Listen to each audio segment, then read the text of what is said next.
अस्सलामुअलैकुम। तो 9th class आज हम सॉल्व करेंगे रिव्यू एक्सरसाइज 7। इसका क्वेश्चन नंबर 2 देखें। Find the distance between 2 points. 2 points given है और इनका हमने डिस्टेंस फाइंड करना है कोऑर्डिनेट प्लेन में। तो ये डिस्टेंस फार्मूले के अकॉर्डिंग हम इनका डिस्टेंस फाइंड कर लेंगे। ये देखें, ये दोनों पॉइंट्स ए और बी यूजिंग डिस्टेंस फार्मूला लिख के, तो वैल्यूज़ हमें पता है ये x1 y1 और ये x2 y2 की वैल्यूज़ हैं। वैल्यूज़ पुट करें और इस तरह से इसका सोल्यूशन कर लेंगे। नेक्स्ट क्वेश्चन में हमने मिड पॉइंट फाइंड करना है, तो ये इसका मिड पॉइंट फार्मूला लगा के यहाँ पे आप ये सारी वैल्यूज़ पुट करें, मिड पॉइंट आ जाएगी। नेक्स्ट क्वेश्चन में हमने स्लोप फाइंड करनी है, तो स्लोप का फार्मूला हमारे पास क्या है, y2 minus y1 divided by x2 minus x1। तो ये x1 y1 की वैल्यूज़ और ये x2 y2 की वैल्यूज़ फार्मूले में वैल्यूज़ पुट करेंगे तो स्लोप आ जाएगी। नेक्स्ट क्वेश्चन नंबर 5 है, find the equation in the form. अब हमने जो है वो इक्वेशन फाइंड करनी है इस फॉर्म में, y is equal to mx plus c की फॉर्म में। ठीक है, तो ये हमें उन्होंने वैल्यूज़ दी हुई हैं। यहाँ से हम पहले क्वेश्चन पूरा देख लेते हैं। Find the equation of the line in the form, यानी हमने इक्वेशन जो है इस फॉर्म में लिखनी है। ठीक है, ये y इंटरसेप्ट वाली जो फॉर्म है, that passes through the points. 2 points given है, इनमें से ये गुजरती है। तो हम यहाँ से पहले इसकी स्लोप फाइंड कर लेंगे। जिस तरह m के लिए हमें वो चाहिए और c जो है ये y इंटरसेप्ट है। अब ये क्वेश्चन में क्योंकि हमें 2 पॉइंट्स गिवन है, तो 2 पॉइंट फॉर्म हमने इक्वेशन की पढ़ी हुई है जो ये होती है y minus y1 divided by y1 minus y2, x minus x1 divided by x1 minus x2। तो ये हमारे पास अब जो यहाँ पे वैल्यूज़ होंगी, ये x1 y1 x2 y2 की वैल्यूज़ हैं। यहाँ पे हम वैल्यूज़ पुट कर लेते हैं। y माइनस y1 की जगह पे आ जाएगा 7 और ये डिवाइडेड बाय 7 माइनस ये 11। इसी तरह यहाँ भी x माइनस 3 और x1 की जगह पे आ जाएगा 3 और x2 की जगह पे आ जाएगा यहाँ से ये 5। तो इनको हम सॉल्व कर लेते हैं। x minus y is equal to minus 4, x minus 3 divided by ये आ जाएगा माइनस 2। तो अब यहाँ पे इस तरह से ये इसका डिनोमिनेटर जो है माइनस 4 इक्वालिटी के दूसरी तरफ जाके मल्टीप्लाई हो जाएगा। 2 2 ज़ार 4, ये बाकी हमारे पास यहाँ बच रहा था x माइनस 3 मल्टीप्लाइड बाई 2 को हम इससे मल्टीप्लाई कर देते हैं, ये 2x माइनस 6 हो जाएगा। अब यहाँ से हमने इसकी फॉर्म, अभी देखें यहाँ से हमने इसकी फॉर्म क्या बनानी है, y is equal to mx plus c। तो इसका मतलब है y इक्वालिटी के एक तरफ होगा, फिर आएगा mx, यानी x का कोफिशिएंट m और साथ में कांस्टेंट टर्म जो है वो लास्ट पे आ जाएगी। तो ये माइनस 6 है, ये 7 इधर आके प्लस 7 हो जाएगा और इस तरह से ये फॉर्म हमारे पास हो जाएगी y is equal to mx plus c।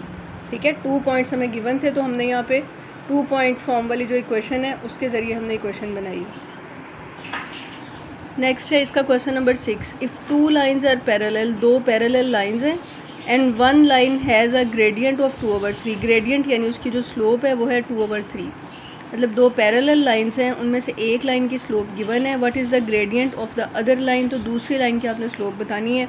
तो बिल्कुल ये सिंपल सी बात है, पहले हम इसके बारे में पढ़ चुके हैं कि अगर हमारे पास 2 लाइंस पैरेलल हैं, इफ़ 2 लाइंस, यही इसका सोल्यूशन है। If 2 lines are parallel, 1 line has a gradient of 2/3, what is the gradient of the other line. तो parallel lines has equal gradients या इक्वल स्लोप्स, ये हमने पढ़ी हुई है प्रॉपर्टी। तो इस वजह से दूसरी लाइन का जो ग्रेडियंट या उसकी जो स्लोप है वो भी 2/3 ही होगी। उसके बाद क्वेश्चन नंबर 7 में उन्होंने कहा है an airplane needs to fly from city A to coordinates. ये एक सिटी ए के कोऑर्डिनेट्स ये वाले हैं और सिटी बी जो है उसके कोऑर्डिनेट्स ये वाले हैं। Calculate the straight line distance between these 2 cities. तो सिंपल यहाँ पे हमने डिस्टेंस फार्मूला अप्लाई करना है।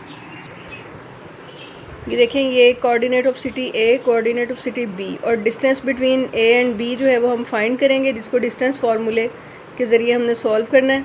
तो वैल्यूज़ पुट कर लेते हैं यहाँ पे। ये x2 की वैल्यू 8 और x1 की वैल्यू 12, इनका डिफरेंस। फिर x2 की वैल्यू है -4 और y1 की वैल्यू है ये -5 आ जाएगा। इसको सॉल्व करें तो ये आ जाता है √52, जिसको हम इस तरह से फैक्टराइज कर लें तो ये 2 का पेयर है, इसको रेडिकल से बाहर लिख लें, और √13। तो ये डिस्टेंस है between the 2 cities. Next question देखते हैं। Question number 8। In a landscaping project the path starts at, एक यानी लैंडस्केपिंग का प्रोजेक्ट है तो उसमें जो पाथ स्टार्ट हो रहा है वो 2 3 उसका पॉइंट है, और जहाँ पे वो पाथ एंड हो रहा है वो पॉइंट होता है 10 7।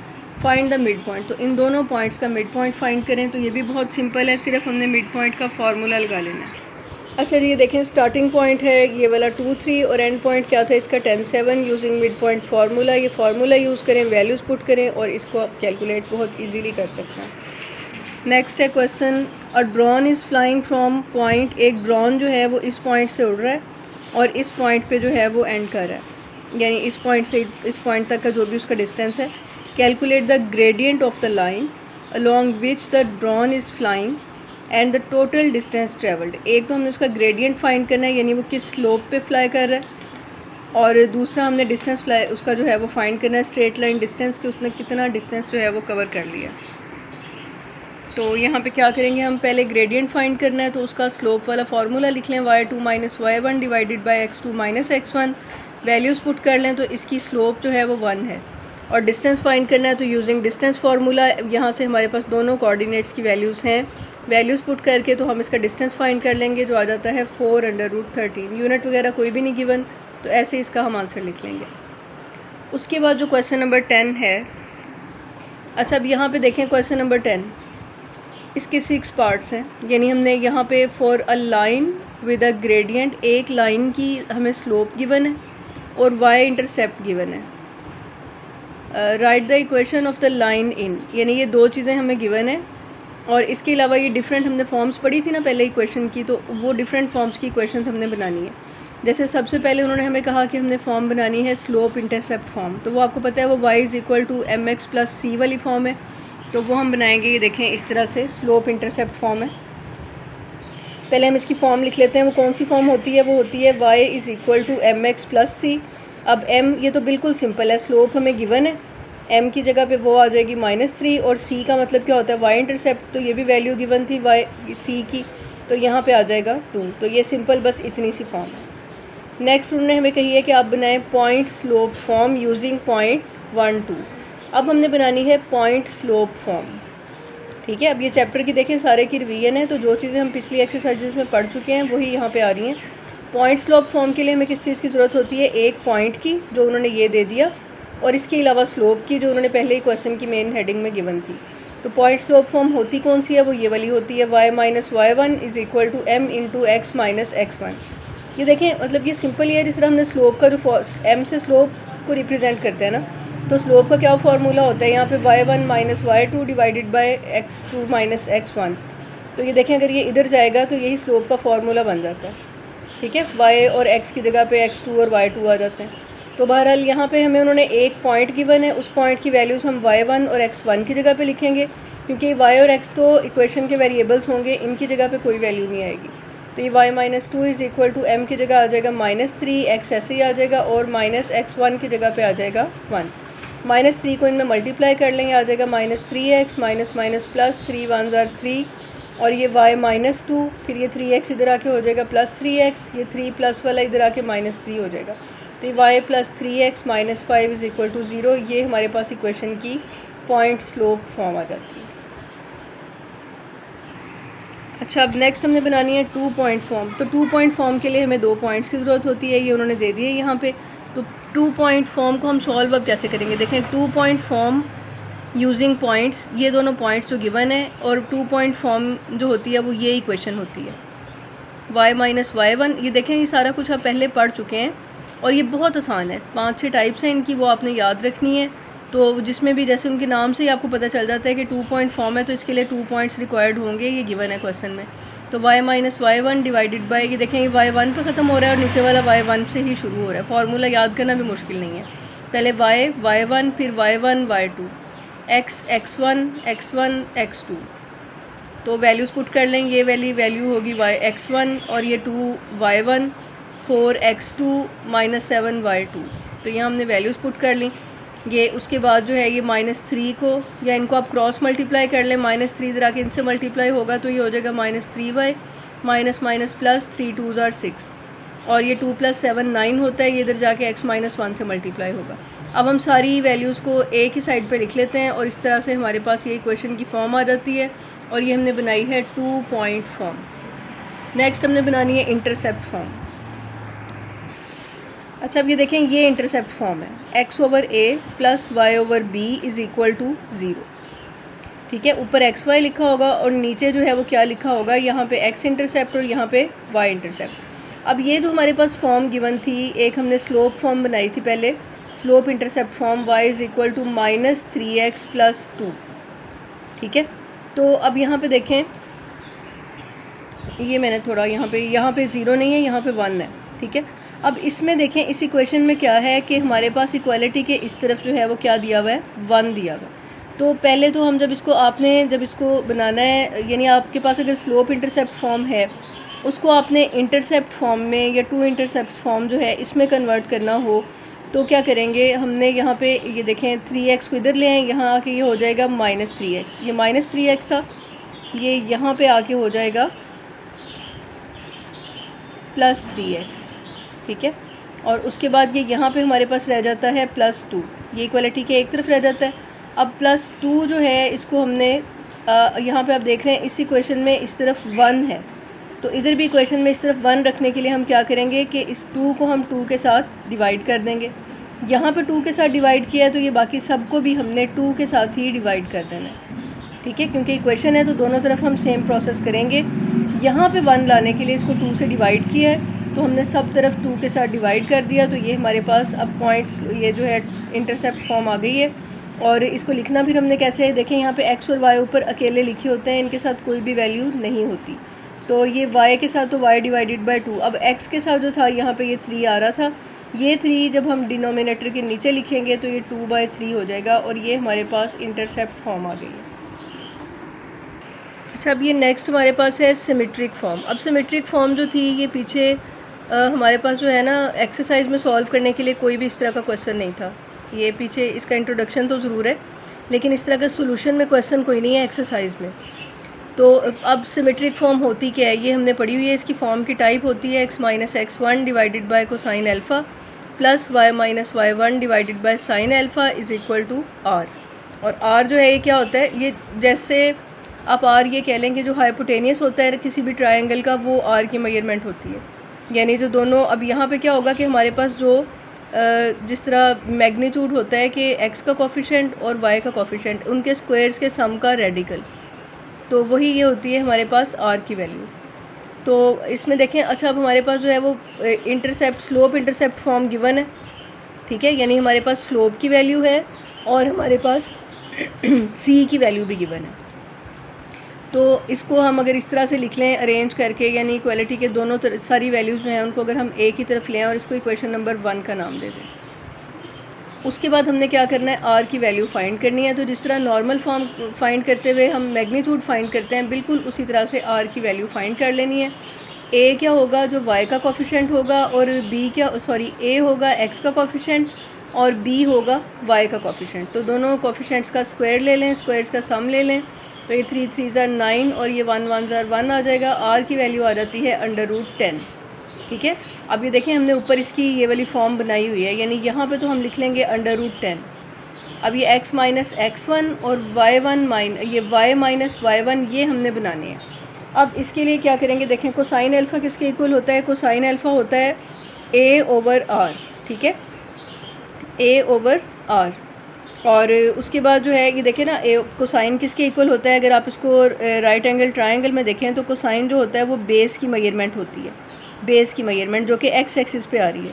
यानी जो x इंटरसेप्ट होगा वो क्या होगा, वो यहाँ पे ऊपर लिखा जाएगा, और r जो होगा वो क्या होगा, हाइपोटेनियस। जैसे मैंने भी आपको बताया, देखें हाइपोटेनियस ऐसे ही फाइंड करते हैं, दोनों जो होते हैं हमारे पास ट्रायंगल्स के, तो देखेंगे बिल्कुल वही चीज़ ही है, उसी से ही इसको जो है वो ड्राइव किया हुआ है। तो बहरहाल यहाँ पे उसका इतना इंट्रोडक्शन नहीं है, लेकिन वैसे मैंने ये आपको बताया कि अच्छा अब ये देखें यहाँ से, तो ये देखें ये बेस, यानी ये बेस क्या होगी, x इंटरसेप्ट बेस होता है, और आपको पता है y इंटरसेप्ट जो है वो आल्टीट्यूड होता है, और r अभी आपके सामने ये फाइंड किया, ये हाइपोटेनियस की ही मेजरमेंट है।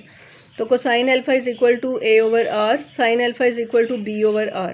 तो अब ये a b से आप आल्टीट्यूड और बेस में ना कंफ्यूज रहें, यहाँ पे a जो है वो x इंटरसेप्ट को शो कर रहा है और b जो है ये y इंटरसेप्ट को ही शो कर रहा है, आल्टीट्यूड ही है ये।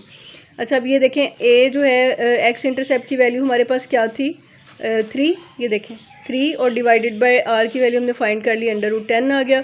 और यहाँ भी इसी तरह जो y इंटरसेप्ट की वैल्यू थी वो थी 1, जो y का कोफिशिएंट था 1, और डिवाइडेड बाय आर की वैल्यू भी हमने फाइंड किया √10। अब हमें जब हम ये बनाते हैं सिमेट्रिक फॉर्म, अब इसमें देखें जो हमारे पास इसकी स्टैंडर्ड ये सिचुएशन है, इसमें x1 और y1 भी हैं। अब ये हमारे पास मौजूद नहीं है, तो उसके लिए हम सपोज कर लेते हैं x की वैल्यू को 1। ठीक है, x इज़ इक्वल टू 1 हमने सपोज करना है। तो हमारे पास y की वैल्यू ये देखें, इस इक्वेशन में जो हमारे पास स्लोप इंटरसेप्ट फॉर्म थी उसमें हमारे पास इसी तरह लिखी हुई थी ना, ये m की जगह -3 तो था, c की जगह पे 2 भी था, तो x की जगह पे 1 पुट कर लें, y की वैल्यू आ जाती है -1। यानी ये पॉइंट जो है ये हमने खुद से बना लेना है एक यूनिट पॉइंट। x की वैल्यू हमने 1 ली तो y की वैल्यू इसके अकॉर्डिंग आ गई -1। तो अब ये देखें इस तरह से हमारे पास एक पॉइंट भी आ गया। अब हमने क्या करना है, ये जो हमारे पास इसकी स्टैंडर्ड फॉर्म है यहाँ वैल्यूज़ पुट कर लें। ये देखें ये स्टैंडर्ड फॉर्म है, x माइनस x1 हमने 1 सपोज किया और डिवाइडेड बाय ये कोसाइन अल्फ़ा की वैल्यू, y माइनस y1 हमारे पास क्या आया, अभी -1 आया और साइन अल्फ़ा की वैल्यू ये है। तो ये सिंपल हमने सिर्फ यहाँ पे वैल्यूज़ पुट कर देनी है और ये r की वैल्यू √10 ही थी, तो हमारे पास ये इक्वेशन की सिमेट्रिक फॉर्म आ गई। अच्छा, अब ये लास्ट इसमें है नॉर्मल फॉर्म। तो यही जो हमारे पास पॉइंट ये जो भी स्लोप इंटरसेप्ट फॉर्म हम बना चुके हैं, ये तो सिंपल थी ना बिल्कुल, m की वैल्यू भी गिवन थी और c की वैल्यू भी गिवन थी। इसको हमने इस तरीके से लिख लिया, 3x + y या y + 3x is equal to 2, यानी कांस्टेंट को इक्वालिटी के एक तरफ रख लें। देखें अब ये इसको आपने कांस्टेंट को इक्वालिटी के दूसरी तरफ लिख लेना है। अब ये हमारे पास नॉर्मल फॉर्म क्या है, इसके हमने क्वेश्चंस भी किए हैं, पीछे 3-4 क्वेश्चंस थे। x को sine alpha plus y sine alpha is equal to p, और p जो है वो क्या होता है, वो होता है मैग्नीट्यूड, जो हमने दोनों x और y के कोफिशिएंट्स के स्क्वायर्स के सम का रेडिकल लेना है। जैसे भी हमने पिछले क्वेश्चन में r की वैल्यू फाइंड की है, तो a का स्क्वायर क्या आ जाएगा, a जो है वो x का कोफिशिएंट है यानी 3 का स्क्वायर प्लस 1 का स्क्वायर, ये वही √10 आ जाएगा। उसके बाद अब देखें जो आपके पास ये वाली फॉर्म है स्लोप, जो ये वाली स्लोप इंटरसेप्ट फॉर्म थी ये।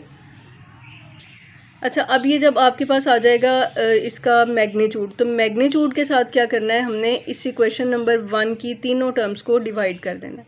तीनों टर्म्स को हमने डिवाइड कर दिया, हमारे पास अब ये आ गया इस फॉर्म में, ये इक्वेशन आ गई। ठीक है, अब जो हमने यहाँ पे वैल्यूज़ पुट करनी है, हमें p की वैल्यू तो हमने फाइंड कर ली √10, तो हमें कोसाइन अल्फ़ा और साइन अल्फ़ा की वैल्यू रिक्वायर्ड है।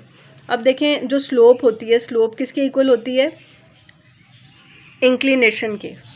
ठीक है, तो ये हमने पीछे पढ़ा था कि टेंजेंट अल्फ़ा ही इंक्लिनेशन जो है वो टेंजेंट, और ये अल्फ़ा के साथ इंक्लिनेशन यानी एंगल को शो किया है, जो स्लोप का एंगल बन रहा है वो -3 के इक्वल ही है, जो स्लोप की मेजरमेंट है। Alpha is equal to tangent इधर आके हो जाएगा टेंजेंट इन्वर्स, और ये साथ में -3, टेंजेंट इन्वर्स -3 आता है -71.56 के इक्वल, और अल्फ़ा की वैल्यू क्या आ जाएगी। अब क्योंकि देखें नेगेटिव एंगल आ गया है, तो हमने क्योंकि काउंटर क्लॉकवाइज एंगल लेने होते हैं, तो 180 में से इसको माइनस कर देंगे, क्योंकि यहाँ पे हमारे पास अल्फ़ा और बीटा या a और b दोनों की वैल्यूज़ जो हैं ये इस इक्वेशन में देखें पॉजिटिव हैं। तो ये फर्स्ट वाला ही क्वाड्रेंट होगा, इसको हम यानी ऊपर जो हमारे पास ये वैल्यूज़ आ जाएंगी, यहीं पे नेगेटिव वैल्यूज़ नहीं आएंगी, तो 180 माइनस एंगल्स को माइनस कर दें तो हमारे पास ये एंगल पॉजिटिव आ जाएगा। अब ये अल्फ़ा की मेजरमेंट आ गई, इनको हम पुट कर लेते हैं, x को साइन अल्फ़ा की जगह भी और y जो है वो साइन अल्फ़ा की जगह पे भी, और ये इधर आ जाएगा यही डिवाइडेड बाय 2/10, और ये हमारे पास नॉर्मल फॉर्म आ गई। अब आपका चैप्टर नंबर 7 कंप्लीट हो गया है, इसको अच्छी तरह से आपने जो है वो तैयार कर लेना है खुद ही।